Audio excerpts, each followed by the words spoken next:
అమరావతి వేదికగా జరిగిన 31వ దక్షిణాది రాష్ట్రాల జోనల్ కౌన్సిల్ సమావేశంలో ఆంధ్రప్రదేశ్ ముఖ్యమంత్రి నారా చంద్రబాబు నాయుడు దక్షిణాది రాష్ట్రాల సమగ్రాభివృద్ధిపై కీలక ప్రసంగం చేశారు. ఆంధ్రప్రదేశ్కు సంబంధించిన పెండింగ్ అంశాలను ప్రస్తావిస్తూనే దక్షిణాది రాష్ట్రాల ఉమ్మడి ప్రయోజనాలు 2047 లక్ష్యాలపై ప్రధానంగా దృష్టి సారించారు. దక్షిణాది రాష్ట్రాలు ఐక్యంగా సమన్వయంతో ముందుకు సాగితే దేశం మరింత బలపడుతుందని చంద్రబాబు నాయుడు పేర్కొన్నారు. కేంద్రం రాష్ట్రాల మధ్య ఘర్షణలకు బదులు పరస్పర విశ్వాసం, సహకార సమైక్య విధానంతో సమస్యలను పరిష్కరించుకోవాలని సూచించారు.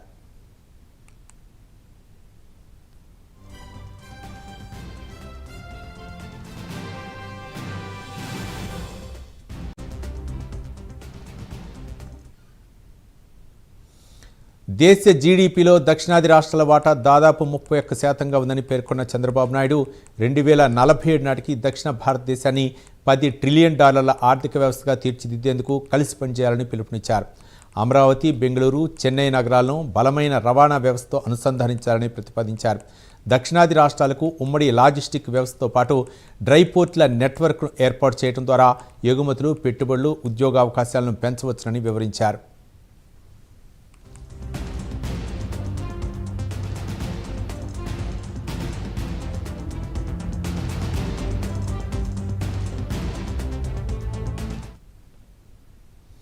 నీటి భద్రతపైన చంద్రబాబు నాయుడు కీలక ప్రతిపాదన చేశారు. గోదావరి, కావేరి అనుసంధానం ద్వారా 500 టీఎంసీలకు పైగా మిగులు వరద జలాలను కృష్ణా, పెన్నా నదుల మీదుగా కావేరీ బేసిన్కు తరలించాలని సూచించారు. దీనివల్ల ఆంధ్రప్రదేశ్, తెలంగాణ, కర్ణాటక, తమిళనాడు రాష్ట్రాలకు నీటి భద్రత కల్పించవచ్చునని పేర్కొన్నారు. ఇంధన భద్రత కోసం దక్షిణాది పవర్ గ్రిడ్ను జాతీయ గ్రిడ్తో మరింత బలంగా అనుసంధానించాలని సూచించారు.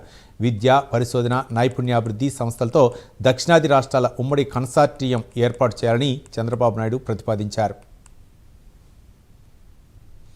తుఫాన్లు, వరదలు, కరువు, అగ్ని ప్రమాదాల వంటి విపత్తులను సమర్థవంతంగా ఎదుర్కొనేందుకు దక్షిణాది రాష్ట్రాలతో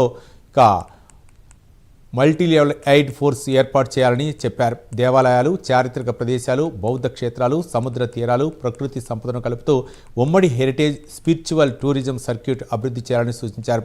దక్షిణాది రాష్ట్రాలు పరస్పర పోటీకి పరిమితం కావాలని, కీలక రంగాల్లో కలిసికట్టుగా పనిచేయాలని చంద్రబాబు నాయుడు పిలుపునిచ్చారు. రాష్ట్రాల మధ్య సహకారాన్ని సమిష్టి ఆర్థిక శక్తిగా మార్చి దక్షిణ భారతదేశాన్ని దేశాభివృద్ధికి మరింత శక్తివంతమైన గ్రోత్ ఇంజిన్గా తీర్చిదిద్దాలని దిశానిర్దేశం చేశారు. చంద్రబాబు చేసిన సూచనలు, ప్రతిపాదనలపై జోనల్ కౌన్సిల్లో ఇతర రాష్ట్రాల ముఖ్యమంత్రులు ప్రశంసలు వ్యక్తం చేశారు.